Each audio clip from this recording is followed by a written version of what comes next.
Welcome to All Things Policy, a daily podcast by the Takshashila Institution. We are a bunch of policy nerds based in Bengaluru, and we like bringing fresh perspectives to Indian affairs and Indian perspectives to global affairs. So grab a cup of coffee, sit back, and join us for today's chat. All right. Hello and welcome to yet another episode of All Things Policy. And today I'm delighted to be recording this episode with Preethi Nagaraj, a person who I've met recently, but an admirable track record of being a journalist, a writer, invested a lot of time in theater and psychology. And I think we stumbled upon a conversation through a theater element, got introduced through a friend, Vasanthi Hariprakash, who's also a alum of Takshashila. So we got talking and we realized, there are so many points that are, interesting and we should bring forth a All Things Policy podcast. And as always, I, Sowmya Prabhakar, the COO of Takshashila, would like to bring in the framework of the society, markets, and government, the Samaj Sarkar Bazaar. So, our conversation will kind of dwell into all these elements and centered mostly towards content and theatre. So, welcome, Preeti, to this podcast. Thank you so much, Sowmya. Glad to be here, and thank you really for that very kind introduction. And thank you for having me on this podcast. Great. So, I've heard your views through different channels of our conversation. And today, I think a larger audience will receive that as well. So, to just get started with, for me personally, Preeti, theater or any content is like the freedom of expression, right? How you view certain things, how you aspire to see them to evolve, and things like that. So it provides space for that. And I feel it's an interesting, each one of us to kind of engage with. But in your own world, having deeply kind of worked in this space, do you see that there is enough scope for conversations and challenging the status quo in the work that you do? Well, I think theater serves many purposes to say and to document. It could be a oral history. It can be a way of telling a story. It can be a way of expressing something. It can be a way of speaking truth to power. There are many facets to theater. So, in that sense, it just depends on what the artist chooses to do and the way the artist chooses to express themselves through a medium. It can be painting, it can be theater, it can be any form of art. I think art itself is at the core of it. There is something that you want to tell, and what you want to tell and the way you want to tell in a society and at a particular timeline and in a political atmosphere. When I say political atmosphere, I don't necessarily mean political parties, but I'm saying choice of art itself is a political choice. Yeah. So that way, I think freedom of expression remains with all forms of art, and especially so with theater, because theater is sort of a coming together of many things. It has painting, it has music, it has dance, it has acting, it has writing, Yeah. everything. And it is facing the people. So there is no theater without people. Totally. But what I kind of, I'm always inspired to see an act in theater, right? Which is live. The the liveness of it is what excites me the most, because I feel if I watch that play once again, I will see a different element or a texture to it, or it makes me think differently. So unlike an OTT platform, right? Yeah. So given how our society is moving, Preeti, do you think there is less of excitement to this? Or I don't know, my recent Rangashankara experience of 20 years of theatre celebration made me think that a lot of youngsters are also excited, but I don't know enough to comment on it. There was a time, particularly when we went from being a society of artists, linguists, performers, and also there was an emphasis on education. And in 70s and 80s, I think we had a very robust theater. across languages. And Mhm. in some languages, that robust theater remains. And suddenly we had become an IT superpower, thanks to policies that helped, and also due to some people seeing IT being the futuristic vehicle, right? Mhm. So we had a lot of people thinking, oh, why waste time on something else, and you just be focused on studies and become an engineer, become something, become a doctor, become, I mean, whatever. Yeah. And then suddenly I see, I mean, that generation was the one that was probably the second generation of urban migrants. Mm. Mm. So people had come from village to, and we were also going through a phase of economic uncertainty Right. in the 80s, right? So the 90s naturally focused on clinching a secure space in society and in life. Mm. That is when I saw theater kind of took a little bit of a backseat, and this theater that had started in 70s and 80s had begun to lose relevance in the sense that we saw so many movements in 80s, 70s and 80s. Mm. It could Mm. be a political one, or it can be a movement relating to identity of marginalized communities and all that. Right. So the Mm. 90s essentially belonged to middle class choosing to achieve the upper middle class status with IT. And then now the influx that you see of youngsters, which is a very heartening thing. Every time I go to some theater space, it fills me with so much hope, Yeah. because I think we were just waiting in that period of 20 years where we thought people didn't want theater, and theater still survived. Yes. Or people had turned away from theater. No, people had just gotten busy with some, like making sure their wallets are full, and bank account is secure, and Yeah. so Yeah. and the country was on the path to superpower, IT superpower. And then now the offsprings of that generation Yeah. have realized we come from a secure background, Mm. right? So now they are exploring, right? I Totally. mean, I see more youngsters coming into theater now than I did, like, say, 10, 15 years ago. Wonderful. And it's a very Okay. heartening thing, and it's happening across the board. I mean, you go to Bombay, you'll see; you go to Delhi, you'll see; Mhm. and you go to even villages, you'll see youngsters are choosing to do theater. Like, there's a small little village near Haveri in Yeah. central Karnataka, and Mhm. there's a place called Sheshgiri where theater is thriving, and they're telling you stories of Ramayana, or not in a Mm. traditional form, but with Mm. insights. Mm. Mm. Mm. And they're adept at it. And you see in Mysore, you see in Tumkur, you see everywhere, Bijapur, Belgaum, Mm. Mm. everywhere theater has regained some bit of its life, and also a generation is coming back to theater. Great. For the longest time, when I used to talk to theater folks I met a couple of them from Ninasam, and I was there in Hegodu for a bit for some field work. And when I asked them, they said they are there for a residential course and it means commitment. And a couple of them were in doubt, telling me that maybe it's just a side gig, because you still need to work or have a day job to fulfill your commitments financially. But this is my side gig. But now, like you rightly said, we've become a little more comfortable with the IT that came in and evolved. And that's why now youngsters are like, I don't hesitate to jump into theater and, make a living out of it as well. Like a lot of people are telling me they see potential in it. So, very promising, no, Preeti? Both of us Yes, are yes. beaming with happiness.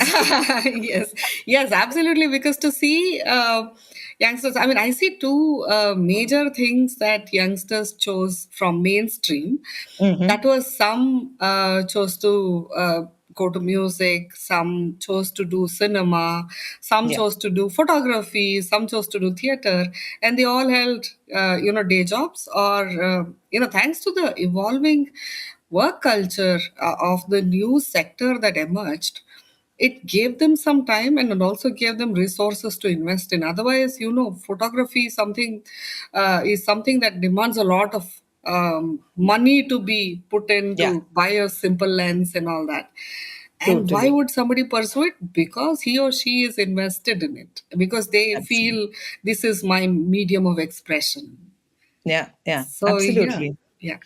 And interesting, you started on the note that, theater engages multiple people, right? There are writers, there are people who act, people who do music, there's an audience which is engaging. For me, interestingly, when I put on the public policy lens, Preeti, for me, it's a huge job market as well, right? In a way, Yes. you're seeing all kinds of people coming together to put this act, and it's going to be repetitive because it's a live show. It's not something that's going to be recorded and seen. So given the this whole job market itself, and given how the content today looks like, can you just break it down and tell me in first principles, like why house of it, and the nuts and bolts of what goes in, if somebody has to kind of put an theater play together, then what goes behind the scenes and how that transitions into the play happening itself.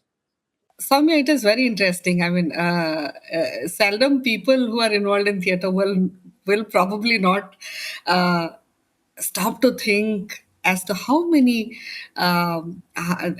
aspects or dimensions of theater actually come together when you put up a play. Because for them, a play is a production, and that's something that drives them. Like, we have to do a play, so you're probably, by then you're already in the circles where people are doing a play. And so in ideally in a play, you start with like-minded people who want to be part of that dream that you're dreaming all the time. And it turns into an urge and turns into a drive, and then it becomes something that you wake up to every day. And then, okay, you decide you meet people together, and then there are some people who want to act, who want to perform, and then there are some who will complement this effort.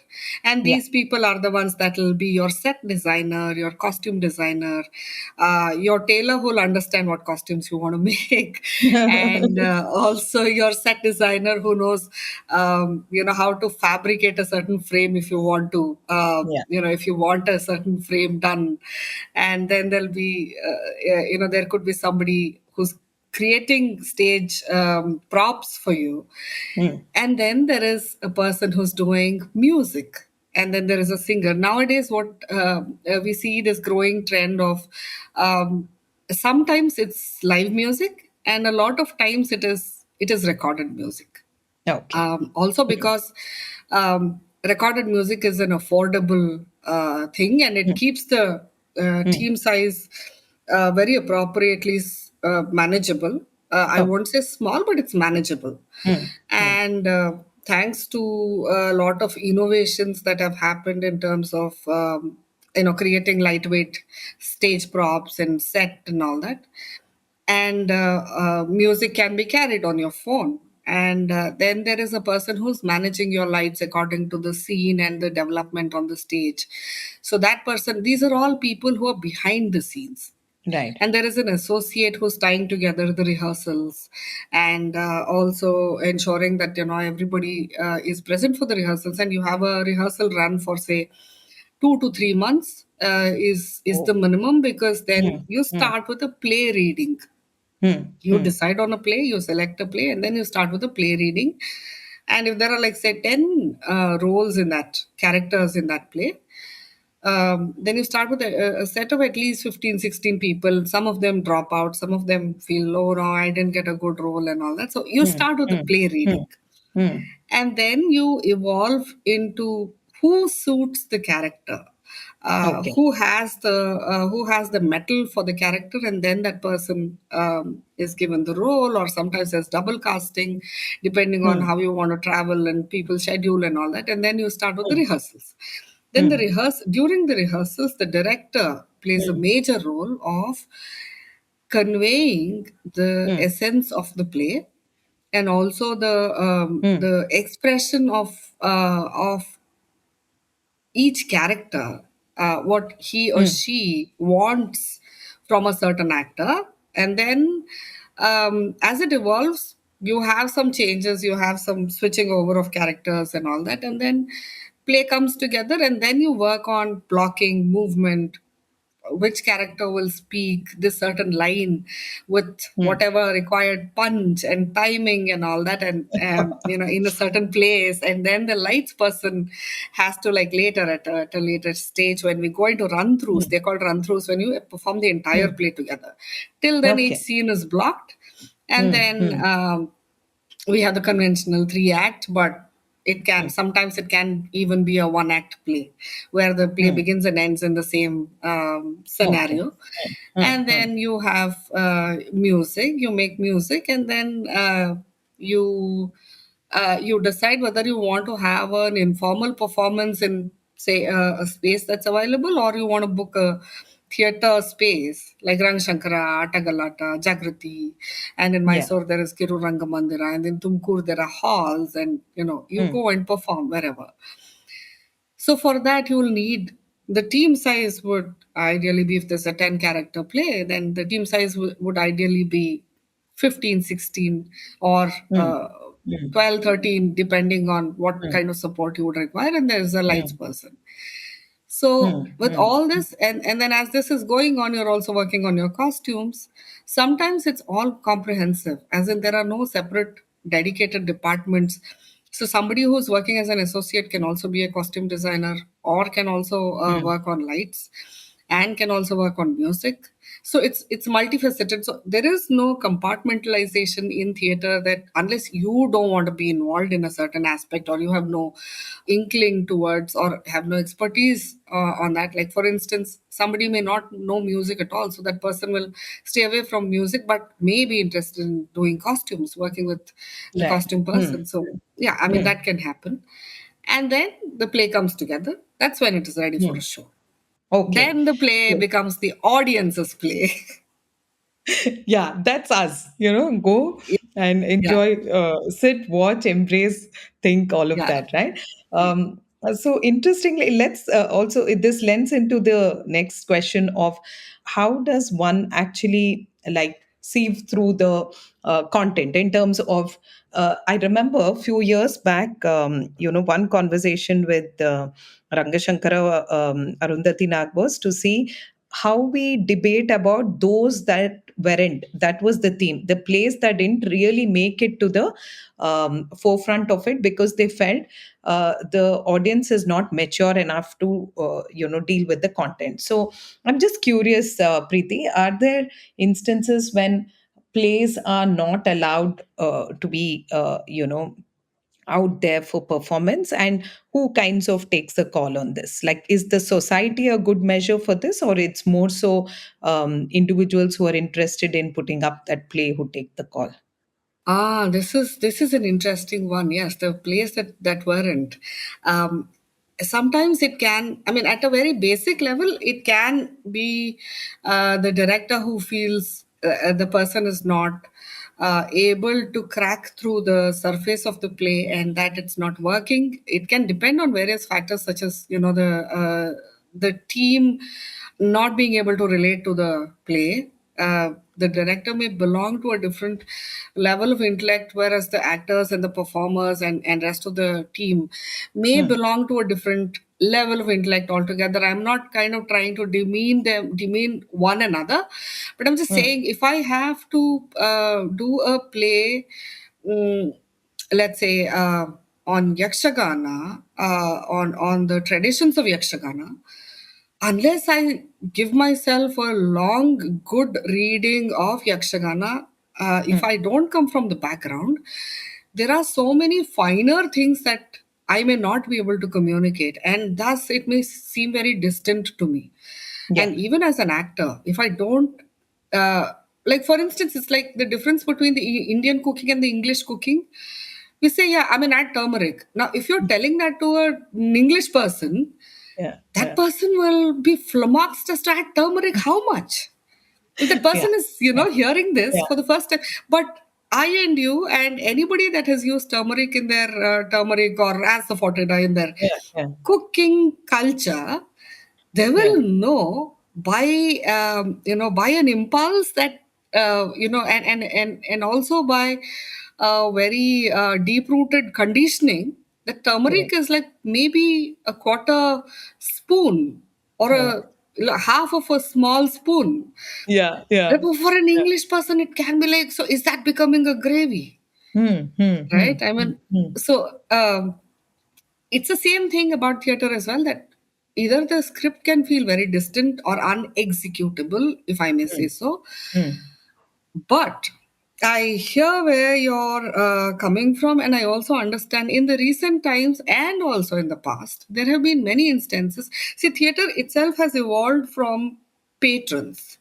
I hmm, mean, there has to be a patron, or there has to be a community of patrons that have furthered the cause of theater. And hmm. then theater took a different dimension during, say, freedom struggle, where, they used to have, I've heard from my mentor, B. Jayashree ma'am, that they used to have negative characters sing the jazz music, Oh, right? Because there used to be these undercover agents from the British, oh, right, oh. who wanted to see how is theater participating, because they basically wanted to quell every dissent that came up, right, to their administration, or to their exploitation of local people and all that. So theater was one place where a lot of people would sit and watch, like 200, 500, and all that. I mean, then there were no ready stages in a lot of places, so they would construct stages and perform plays for months together. Hmm, They're hmm, called camps. hmm, So somebody would go and sit in that performance to hear what each character is saying. Are they instigating people against the British? Are they hmm, instigating people against the administration, and also against the rulers that were on the side of the British? hmm, So text was very a sensitive thing for British. So I mean, I'm saying British then because yeah. this is in the context. Hmm, So what theater community did was they came up with lavanies, hmm, like the lok sangeet of yeah.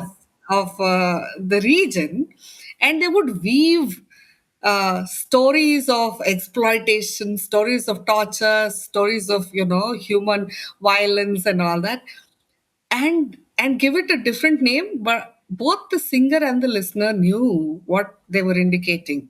Hmm, But if you hmm, look at the lines per se, there was nothing that the British or the perpetrators could find as a fault point. So now in a performing theater, what they did was they would give. Now, if we are to consider Ramayana, Ravana is a negative character, hmm, right? I mean, it's a different argument that hmm, Ravana was also, he had 10 heads, or that meant his intellect, and he was a brave person. He was a Shiva Bhakta. He was also some sort of, he had great knowledge about medicine and all that, right? I mean, no, we will not consider the good part of Ravana for this conversation and say, if we are to say plainly, black and white, Rama is good, Ravana is bad. hmm. So Ravana would get jazz. Oh, So yeah. Okay, Rama's parents were clever. sung in Carnatic or Hindustani music, and Ravana would get a bit of a jazz, or some sort of a Western music Hmm, that came hmm. from the British or the West of the Okay. right, so west of our nation. Hmm, hmm, So, whereas Ravana, from his cultural background, he is not from the West. hmm, But the character, hmm, negativity, and hmm, the villainous attitude of Ravana hmm, hmm. is considered to be an external factor, which is the British in this case. Right. Okay. Right. So Hmm, there have been many instances from then. I just took this as an example. And hmm, I think many theater productions also followed the same pattern. Right. And then later in the 70s, the mhm, struggle was, resistance was against the power hmm, within the country. hmm, Right. hmm, So there were efforts to quell dissent. So theater just burst open hmm. and started came onto the streets and spilled over into the streets, and there were street theater. There was sort of an awakening among masses. We also had industrialization and huge labor movement. That is what makes Bombay the Yeah. center all that, and also Karnataka to a large extent, because we also had the influence. It was happening across the country wherever theatre had a strong root. Hmm. Northeast has very throbbing, vibrant theatre, for instance, even till date. Now Oh, okay.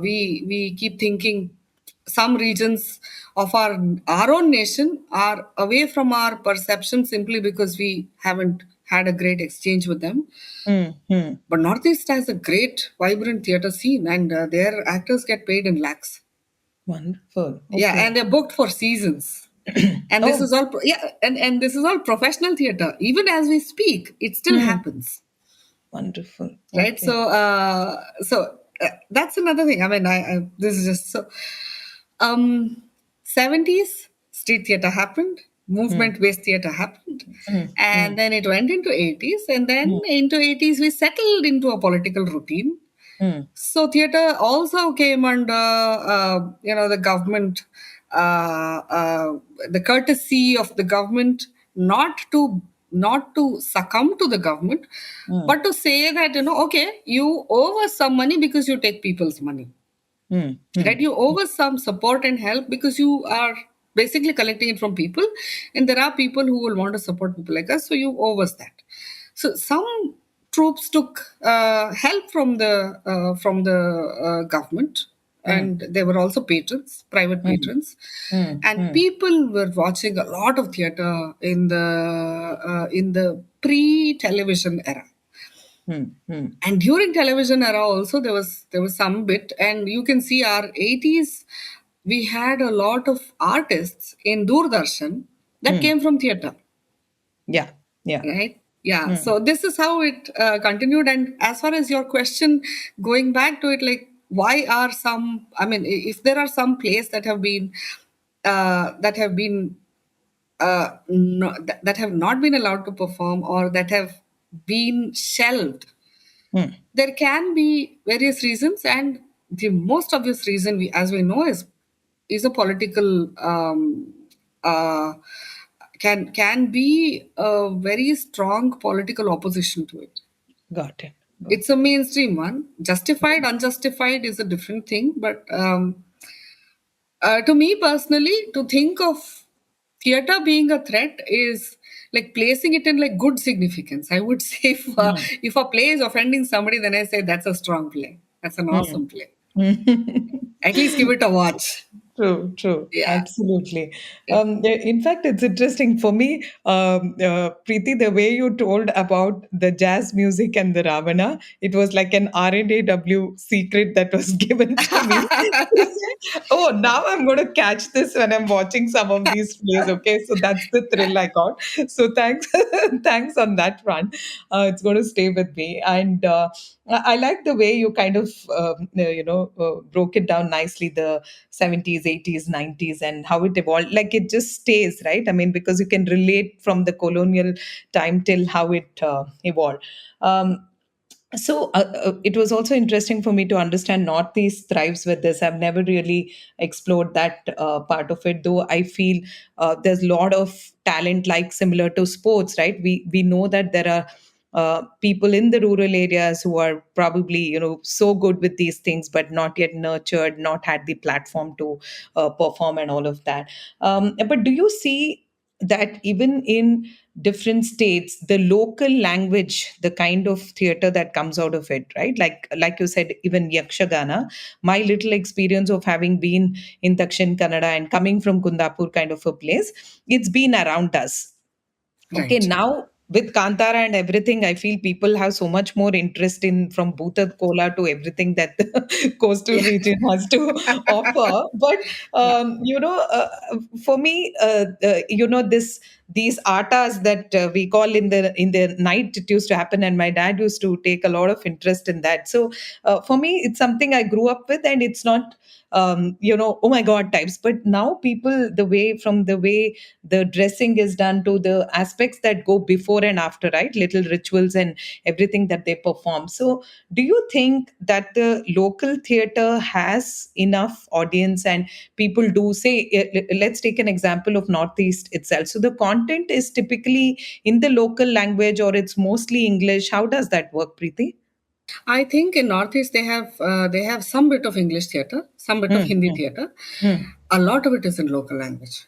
Oh. A lot of it is in local language, and Hmm. that is where the audience comes from. In fact, Hmm. uh, English theatre may happen in like small pockets Hmm. in urban Hmm. areas, Hmm. but a lot of it happens in local languages, and they still do not bank on a ready stage. They go and in some places they go and construct stages or have makeshift stages where they perform. Wow. Okay. Okay. Interesting. And even like the price point, right? Like I always feel theater, when I go and watch, I know that it's much lesser than your other cinema halls. And for the popcorn that you pay, you would rather two, three people can actually watch a play and come back, right? Yeah. And it makes me wonder, but I also know that people seem to be okay with it. So I don't know if from a policy point of view or any regulatory side, is there something that governs this whole system, or it's pretty much run by individuals who are passionate, so it just stays like this? Wonderful. And that's a nice question, Soumya. I think you partly answered it. Yes, it's just passion because economically, I and you would know it makes no sense. Like, does a play make for an investment and does a play make for a profit? Does a play remain like an effort that can sustain livelihoods? It's as obvious as the daylight that it's not. A lot of times it's not, and there is a different perception of people that do theater within the theater itself, that that unless you have landed some plum projects elsewhere, Hmm, hmm, which can sustain your theater journey, hmm. theater by itself makes you live a very humble life, and there are a lot of people who are okay with it. Okay, I mean, there are like, Okay. now we have green warriors, we have people who are talking about eco-friendly Yeah. way of living and all that. Hmm, Theater just makes you do that because you can't get rich with theater. I mean, you hmm, don't have money with theater. And if hmm, you're okay with it, then every evening's rehearsals are what you look for.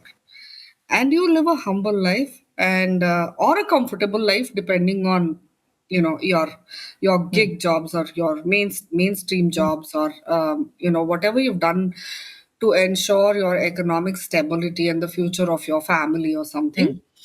hmm, um, Having said that, I should also say there was a time when theater was in all its grandeur, and it was run like a professional company even before we had this corporate best practices know-hows, and hmm. a set of auditors and Wow. financial advisors and all that. Hmm. Like, again, I go back to my theater mentor B Jayashree. Her grandfather Gubbi Virana, Yeah. and at this point I must also mention Jaishi Madam Hmm, is an NSD graduate, National School hmm. of Drama, A drama. Yeah.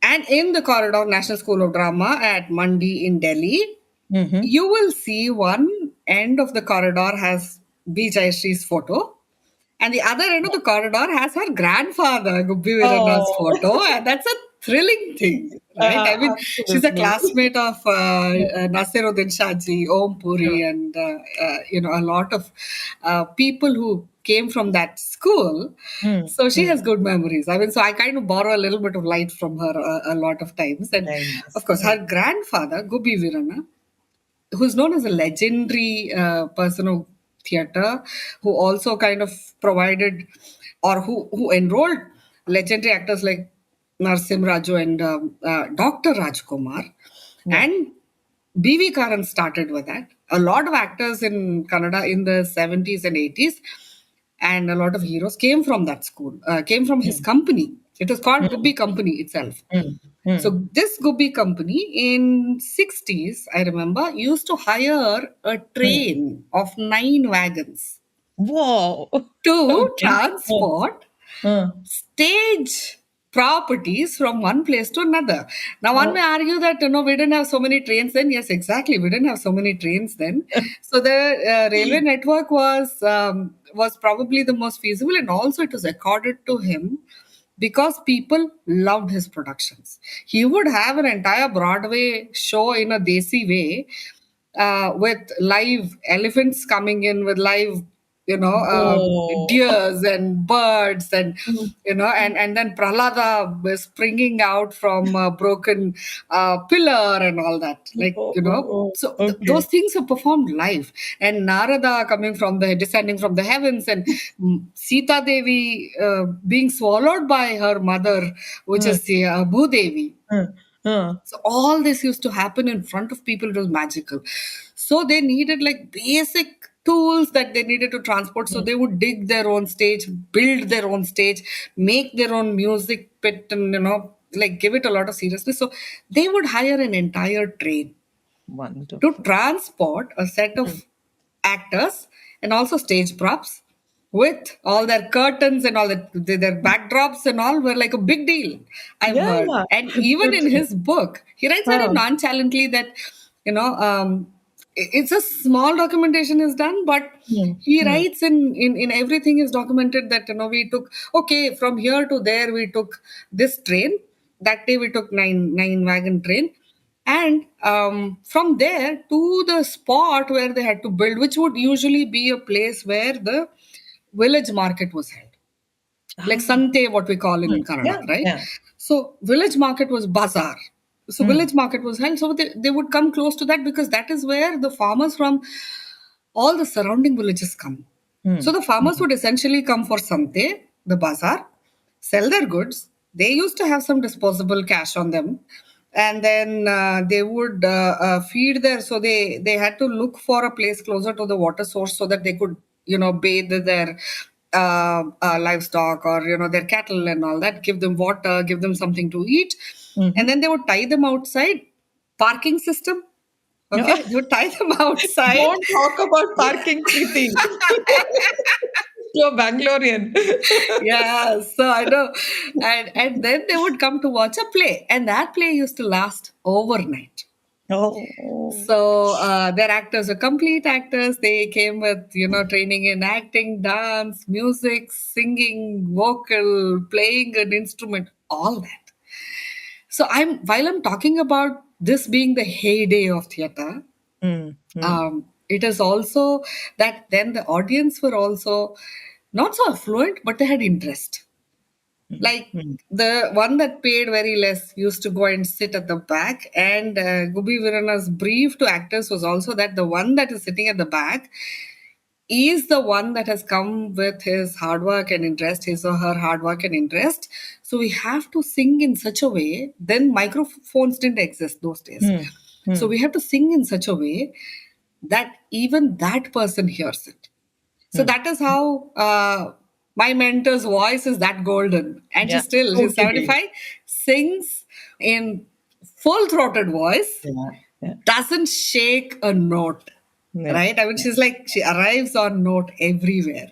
yeah, So there are totally. many, they were, though she's the doyen, I would say, Mm, Bibi Karanth was also a great theater mentor who trained like generations of people with his insight and his training. He comes from Yakshagana background. yeah, So he yeah. married a lot of forms, and they created this form for everybody to see. That is called the Havyasi, or the amateur theater. I don't know why it is called amateur because there's nothing amateur about it. It's all very professional.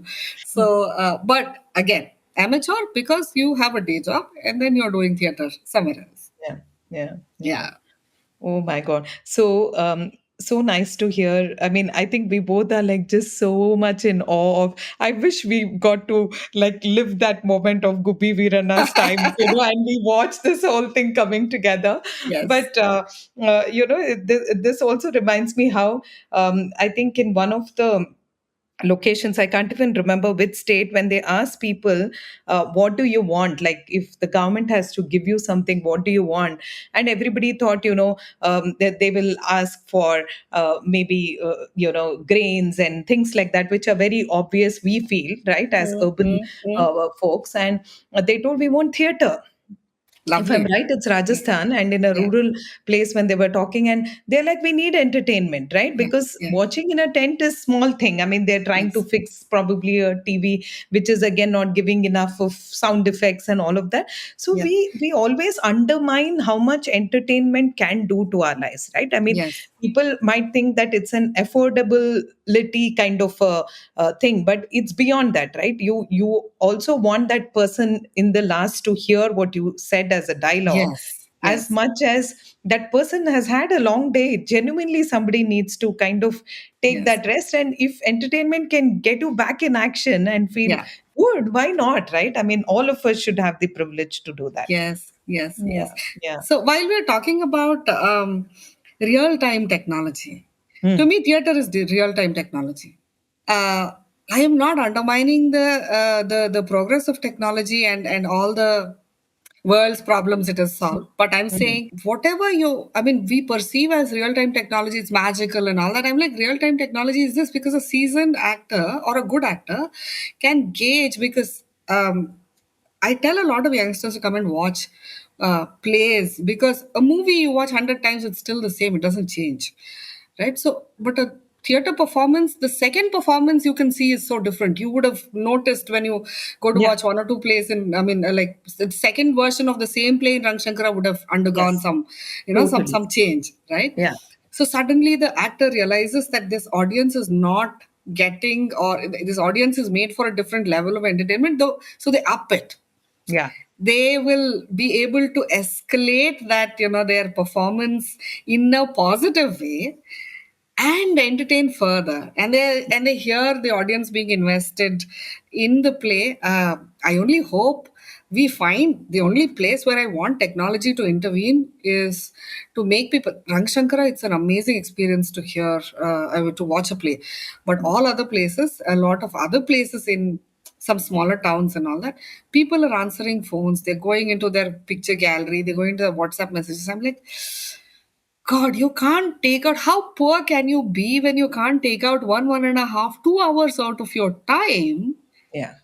to not touch your phone? Please, Hmm. your phone is not missing you. I mean, nobody's undergoing an emergency or something. And if somebody is, then please don't watch a play. You can't be Yeah, invested in a yeah, play like that. It's a luxury then. yeah, yeah, But if somebody is not, and you're not supposed to be, you're not supposed to be in like four places at the same time and you're watching a play, please give it 2 hours, because all those people who are performing in front of you are doing it for passion, and they're yeah. doing it exclusively for each of the audience sitting there.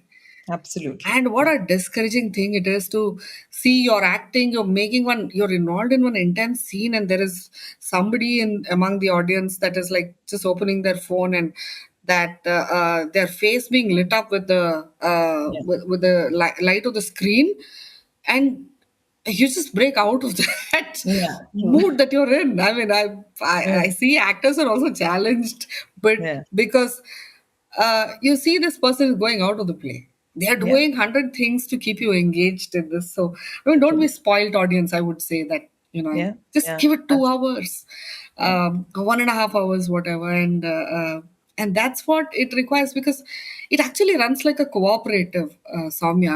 Yeah. It's no profit, and I hope it is no loss for a lot of troops, because a lot of times it would be somebody's loss, or they would have taken help from somebody to put a play together. Of Mm. course, in urban areas and in cities like Bangalore, some recognized teams enjoy a privilege of being supported by corporate companies, or receiving a funding to do their basic tying Mm. together of the play. um, and in a lot of smaller places, people are just doing it for passion, Got it. and Okay. and they're doing it come rain or sunshine or anything. You'll just see those youngsters going in for rehearsals, and that's their commitment. These youngsters may not be too active at their homes, but you must see them do whatever they do in theater. They're coming, they're sweeping, they're bringing tea, they're washing cups, they're washing plates, they're keeping the place clean, they are taking responsibility for the rehearsal space. I never underestimate these youngsters engaged in theater, because that is where they are learning coexistence. And we are thinking they should learn coexistence at home. At home, they know by default they are given some privileges, but in theater, they're considered as like, like the 50th person coming in. Yeah. Yeah. So Totally. that's Yeah. personality development, if we may say. So I'm not Yeah. trying to, Yeah. I'm not trying to belittle it, but I'm just saying, Mm. they see how insignificant they are in the scheme of things when they're in theater, Yeah. and they strive to get some validation there. True. True. Rightfully True. so, if they work hard and if they have an inkling for it, they will. Absolutely. And it's nice, right? I mean, the immersive experience that one can kind of go through in an act that is done there. And Yeah, they make you cry, sometimes you're so joyous, whatever that yeah, emotion is, right? I yeah. Yeah. ended up like it shook me thoroughly when I watched, I think, Manjula Padmanabhan's Lights Out, and the Mm, bystander behavior of people. And mm, I talked about it like over months together with everybody I met. I said, we as individuals shouldn't be in that category where, we let things be, right? We mm, need to mm, take that call for action. So there was so much that play kind of stayed with me for. And I kept telling people, if it comes, you should watch. It's difficult watch. The content is such, but I think it's a must one for most people to kind of make sure, when things go wrong, what's our role in it, right? yeah. It could be an accident, it could be anything like that. So that whole play actually kinds of delivers it well.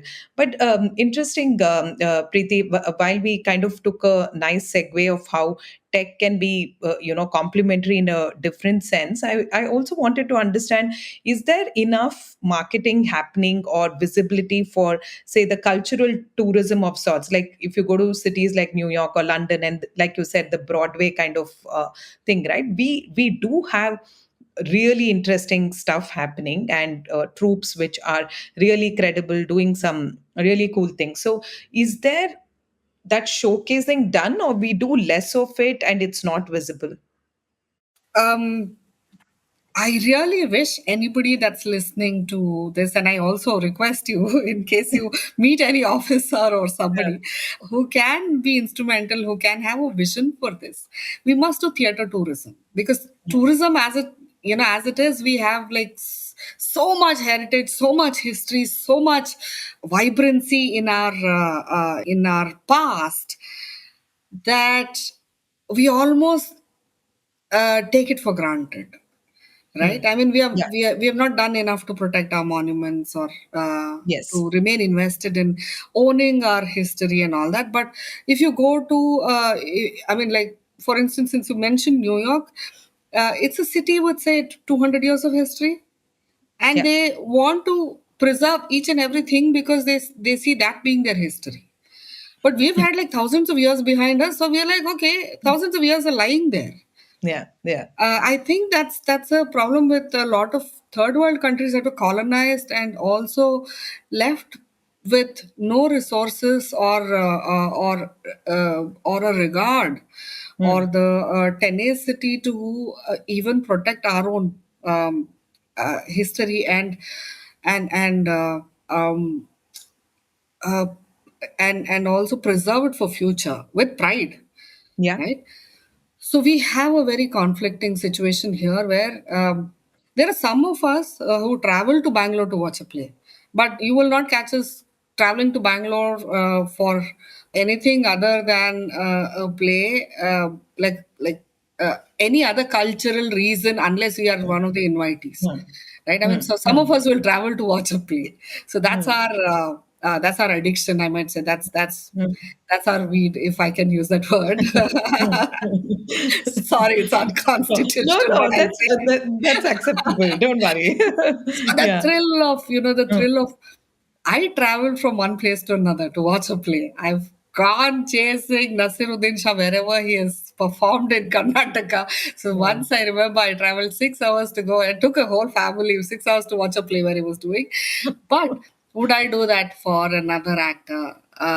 If the play has been done with dedication, honesty, and finesse, Yeah. I would definitely go and watch. If it makes economical sense for me, at least a little bit, Yeah. right? Yeah. Because like I said, for Mysorean, so there's not much we can. No, you're part of the Mysore, which is like the grandeur of heritage and everything. Now all Bangaloreans envy Mysore. You know I why, no, know. Please, Preeti? no, no, don't envy because half a day leave you guys get you coming to Mysore. So no, we built the Yeah, expressway for you guys, not for us. So yeah, anyway, yeah, yeah. I mean, marketing has not been done. By that, I don't know if I'm answering it appropriately because is there just a limited audience for the for theater? Can we make it more engaging and interesting? I think we can, Hmm, and I think we should be able to do like Rajasthan presents its dancers and all that. hmm, Right? We hmm, have our theater as there should be a tourism circuit that must be possible, but when you look at places like Ninasam, hmm, where hmm, people go even for their annual seminars and workshops and all that, hmm, and there hmm, is another place in Kavishaila hmm, that holds seminars and workshops and all. They do it hmm, for various things, but if they were to hmm, do on theater, so there are hmm, like small places that are coming through like Rangashankara, hmm, and Jagrati, and there are many places. Even in Mysore, we have Bahurupi Theatre Festival happening hmm, from Rangayana, hmm, and hmm. across Karnataka, we have a couple of Rangayanas that hold their theatre Yeah, festivals. yeah, yeah. Sometimes these the plays that have been readied for festivals, they kind of travel through. So we Hmm, wait for those players to come to our city to watch. So hmm, that hmm. can be a thing, and also us going to another city to watch a play, that should also be made possible if that can be made possible. Like Yeah, Mysore, we have yeah. Natana. We have many theatre troupes. In fact, Natana is one of the Natana Kadamba and Hmm, Samatento. Uh, hmm, a lot of theatre troupes that stage plays, hmm, and we must be able to market it with some edge of heritage and hmm, also hmm. edge of a complete theatrical experience. Yeah. So with this, am I making sense with its economy? I'm not sure. Does it need a relooking at? Probably it does, because we've been so seeped into theater that we think everything that's happening there is like watching your own baby walk, Hmm, or hearing your child make a presentation like the first debate or something, everything will seem so good and everything will seem like it's something moving inside you. So to people like myself, we are fine with the way theater is, hmm. honestly, and we are filled with anxiety whenever we think of, oh, if we scale this up, and then what might happen will become overtly commercial and all that. So I don't know, but I really wish my theater people got a secure livelihood, and also be able to put up classy, better, wonderful performances while not going home hungry or empty pocket. Right, right. No, I'm sure an economics professor will be like, this doesn't sound right, kind of a thing. But Yes. let's let's also park that because I think it's the passion, and like you said, most people have something going on the side, and this is purely driven with, okay, I want to see Yeah. this happen and bring this alive, and that emotion and everything that goes with it. But also, how about I don't know if recently the Lal Bagh folks have had the bandstand kind of a place where you still have music and other things, and people are doing their routine walk and other things. Then you also sit by, engage with that content. Then there used to be a street art, I mean, a street play that used to happen in one corner. And slowly the street art is also evolving in that sense. Like people Yes, have yes. a lot of things Yeah. in Malaysian and all. There are a Graffiti lot of is, street yeah. art walks that's Yeah. happening. So I'm sure things are evolving, and we'll figure out a way to draw some revenue out of it, so that, like you said, nobody is doing shortcomings in ensuring their livelihoods are met. But a Larba kind of a place still anchors some of these things. But are there other places too, Preeti, which you're familiar with? I'm thinking, as far as the cultural programs are concerned, Hmm, maybe hmm, uh, an evening of theater songs, and BIC hmm. is turning out to be one of those venues, Yes, which yes. is hosting more plays. And in the Yeah, recent 2-3 years, they're being very correct. emphatically focused on Kannada as well. Yeah, yeah, yeah. So there's an evening of theater songs, and I think Freedom Park is emerging as one of the Mm, other mm, venues mm, of performance. I'm not sure if they're giving it to theater performances, but mm, mm, yes, I mean a cultural coming together. There are more destinations that are emerging in Bangalore, and there are people who are frequenting that also. Like for mm, instance, recently I was in Rangashankara to watch a play. Um, which has had a run of 50 years. That means wow. you have 50 years of history right in front of you, even as you belong to that generation. Mm, mm, Right. So this is an amazing thing. So we are actually walking that history. We are actually living that history. A mm, history is mm, coming alive in front of you in form of words and actors and performance mm, and mm. timelines and all that. So I'm thinking, yeah, Correct. there are more spaces emerging, and Mm, now we don't see people. I think now, as far as the audience is concerned, mhm, the expectations reduced in late 90s, 2000, like about early 2000s. Now we have contained ourselves to smaller performances. So what happened is, like, from a Ravindra Kalakshetra, which could seat about say 1,000 people, mm. we now perform in smaller places, but it's a full house. Like, you Yeah. have dedicated, focused 300 people. That Mm. makes for a wonderful, rendition of a play. Yeah. Yeah. Right? I Yeah. mean, and even in Ravindra Kalakshetra, I think there's a bit of bureaucracy there, which is why people don't perform much. But earlier we used to see full house, like in a small place like Davangere, where I was born and I grew up. We used to have arguments. I mean, I've seen people arguing with the organizers for not giving them tickets to the play. And these shows used to have like 2,000, 3,000 people. Oh And this wow. is in Okay. 80s, 90s. Mm, mm. Right? But now I think, of course, things must have changed. But I'm not looking at going back to those golden days. Probably we didn't realize those were golden days because we lived through them. Yeah. Now it's a different thing. I will not tell the younger generation that, oh, you don't know what the golden days of theater were, because I don't know the golden days of Gobi Varannas theater either, because I wasn't born then. Right? So whatever is today is whatever is going to be. And we must be able to build a good, lovely nostalgia around it for having nurtured a culture like that. Yeah. Yeah. Yeah. Yeah. Totally. No, I think a lot of things are also happening. The workshops, the young children being engaged in theater, not just, as an audience, but also, being part of it, right? Like literally in the story of it. There's the science theater concept, right? Yeah. Preeti, Yeah. do you want to tell us a little bit about it? I was so curious when I heard first time from you. So I said, we should have a thing. I watched Einstein by Nazaruddin Shah and Rangashankara and loved it. But at the same time, I know kids were interested in the Oppenheimer thing Yeah. this side. Yeah. But I would love to hear from Yeah. you on that. Science theater is something that's going on in Mysore. We have this effort going on for the last 7 years. A group of like-minded people have come together from across the state, and it's being tied together by the LNTVP Shashidhar Dongre from Mm, Kalasurchi, mm, and he and his friends who are interested in science. They all the engineering minds said, okay, enough of staring at the laptops, and we must be able to transfer this culturally as well. So they encourage people to pick up stories from, like, it can be stories of how a woman was denied her role in a certain research. It can be stories from there, and I think Nilanjan Chaudhary has written some of the science plays, and mm, mm. it can even be stories of discovery, invention, and then also about a simple thing as why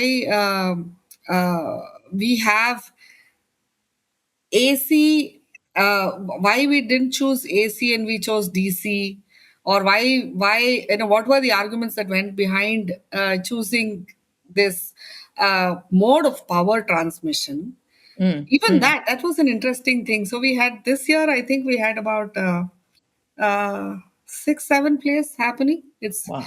It's Okay. Okay. yeah, and it was full house. We would think that Yeah. theater itself doesn't have audience, and what about science theater?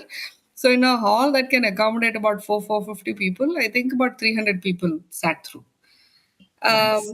That I think is and rapt attention, because there's a story that's going on. And then the recent one, we had like local troops enacting, our own friends enacting Mm, Hasiru Honnu from botany professor BGL Swami, who's the son of DV Gundappa. He mm, writes mm, Hasiru Honnu mm, about mm, his mm, experiences in Mysore University and across his mm, tryst with botany. So mm. his life story was made into a theater production and is Wonderful. performing everywhere. Mm, mm, mm. So there's a like a good discussion about what he finds interesting in botany, and his samples, and how every algae behaves, or how the fungi develop. And there's a bit of that information that goes out in the play, and that's amazing. To Wonderful. hear. Something that I wouldn't have perceived, though we studied in school. It's been like a long time since school, so we may have known it as as a reference thing. But when you're faced with that information again, you're like, yeah, I mean, I heard this. My teacher told me this, and it's Wonderful. lovely to think that this can become a theater production. And QED, and also about Abu Salam. I think Mm, it is about mm, Pakistan nuclear scientist. mm, And there mm. are professional theater actors who render these roles, and they Okay. have, and I might have the audacity to say this, that probably at the core of their subjects, science may have been one of the subjects, but not the core subject for sure. But you must watch the play to know how convincing it is. And Salim Ali, the Mm, mm. the Yeah. bird expert, yeah, Yeah. Yeah. the birder, so the Yeah. early birder, yeah, that Yeah. all these plays, they don't make for mainstream, but again, they are plays that you go home with after having watched. Yeah, yeah, yeah. Yeah, We've imbibed so much. Bird watching is a thing now, but yeah, Salim Ali was yes, already doing it. yes, So I think a lot of those things, I'm sure people relate to, the science thing happening even in a theater atmosphere, but we have not seen too much of it. At least I haven't heard in Bangalore, Preeti, but. hmm, Um, Amazing to see how theater has so many externalities, right? If I yes, have to say, like you said, for a child, teaching something at home might be tricky, but in an environment where you've got to do everything, and keeping it together means that you're engaging with multiple stakeholders, doing all sorts of jobs, yes, because you ought to be there, you've got to do it, kind of a yes, thing. yes, yes. Like I said, So, you must see people engaged in theater. Oh, they dare they miss a rehearsal. ah, Ah, yeah.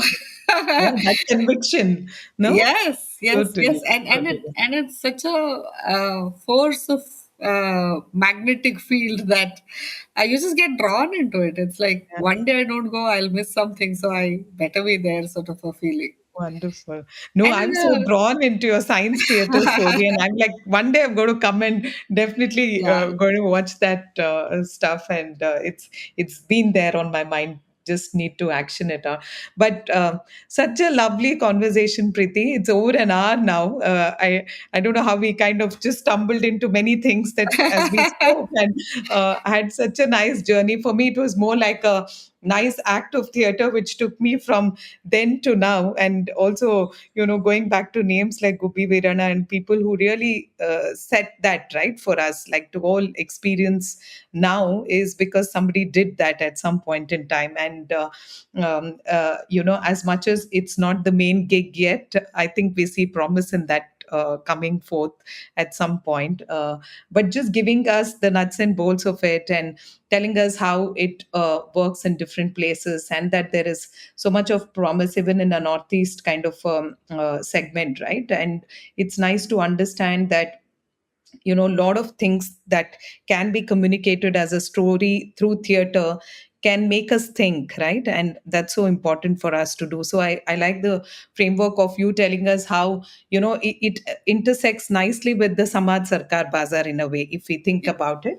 Yeah. I've taken away a good 1 hour, 5+ minutes of your time, but lovely having this conversation, and look forward for theatre to thrive and stay on. Yeah, thank you so much, Sowmya. Even I didn't realize it was like 1 hour, 5 minutes. And when I saw the questions that you had sent, I was like, oh my God, do I have to articulate all this? Because these are all things that you think as as something that runs like an impulse within you, and you don't get to articulate so many times. And I'm like, but I think we had a good conversation. I loved having conversation on my most favorite medium.